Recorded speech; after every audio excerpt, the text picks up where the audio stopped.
Triple ইঞ্জিনের সরকারের সময়কালে অভিযোগের শেষ নেই।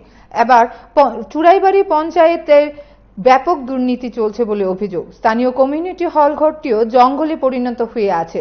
রেগার কাজেও চলছে কারচুপি। সোমবার এই সমস্ত নানা অভিযোগ তুলে চুরাইবাড়ি পঞ্চায়েতের সচিবের কাছে ডেপুটেশন পেশ করে সিপিআইএম চুরাইবাড়ি অঞ্চল কমিটি।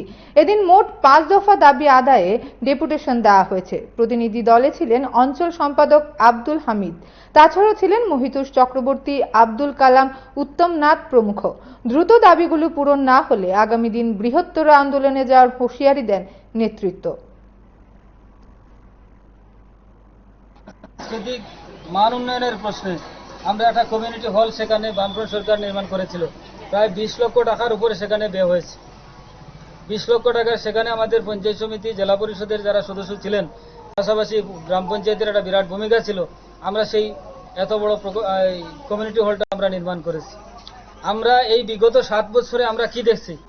এত সুন্দর চোরাইবাড়ি এলাকার মানুষের সম্পদ এটা সংস্কারের অভাবে আজকে নষ্ট হচ্ছে। আপনারা গিয়ে দেখুন, ভিতরে গিয়ে দেখুন কিভাবে সমস্ত কমিউনিটি হলের ভিতরে নোংরা পড়ে রয়েছে। কোনো পরিষ্কার পরিচ্ছন্নতার কোনো সংস্কারের কোনো উদ্যোগ নেই, পঞ্চায়েতের কোনো হেলদুল নেই। আজকে আমরা কোনো যদি কর্মসূচি নিতে হয়, সেখানে 5-7 হাজার টাকা ব্যয় করে সেটা পরিষ্কার পরিচ্ছন্ন করে আমাদের কর্মসূচি নিতে হচ্ছে।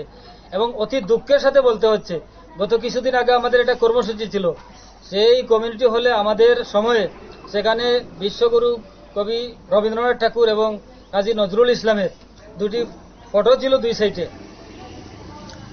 আমরা কর্মসূচি করতে গিয়ে দেখি সেই মহান 2 জন মানুষের সেই ফটোটা সেখানে ডাস্টবিনে, যেখানে টয়লেট রয়েছে সেই টয়লেটের পাশেই মানে সেখানে স্থান পেয়েছে। এতে কি প্রমাণ হয়? আজকে যারা পঞ্চায়েতের অথরিটি যারা রয়েছে তাদের এই সংস্কৃতি যে ধ্যান ধারণা, সংস্কৃতির প্রতি কতটুকু শ্রদ্ধাশীল এবং তাদের নোংরা মানসিকতা, তার একটা বহিঃপ্রকাশ আপনারা আজকে দেখবেন। পাশাপাশি সেখানে গিয়ে দেখবেন মানে মদর বোতল সেখানে স্থান পেয়েছে, প্রচুর মদর বোতল রয়েছে, আপনারা গিয়ে দেখেন। তো আমরা সংস্কৃতির বিকাশের জন্য এই কমিউনিটি হলটা আমরা তৈরি করেছি, কিন্তু সেখানে মদর সংস্কৃতির বিকাশ সেই জায়গার মধ্যে হয়েছে। এই হচ্ছে চোরাইবাড়ি গ্রাম পঞ্চায়েতের, চোরাইবাড়ির এলাকার এই গ্রাম পঞ্চায়েতের বর্তমান এই অবস্থা। পাশাপাশি রেগাতে প্রচুর দুর্নীতি হচ্ছে।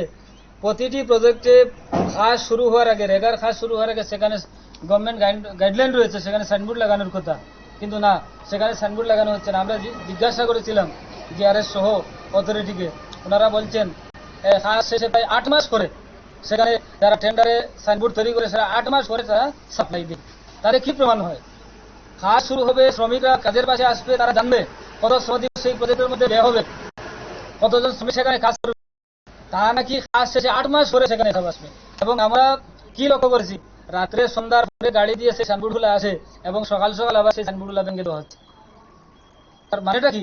এই যে পাহাড় পরিমাণ দুর্নীতি হচ্ছে, এগুলো ডাকার প্রশ্নে ডাকানোর জন্য এই কাজগুলো করা হচ্ছে। আমরা দাবি হচ্ছে কাজের শুরুতেই কাজের পাশে সাইনবোর্ড লাগাতে হবে এবং উপস্থিত শ্রমিকদেরকে জানাতে হবে সেখানে কত শ্রম দিবসের কাজ হবে, সেই হিসাবটা সেখানে কাজের সাথে পাশে দিতে হবে।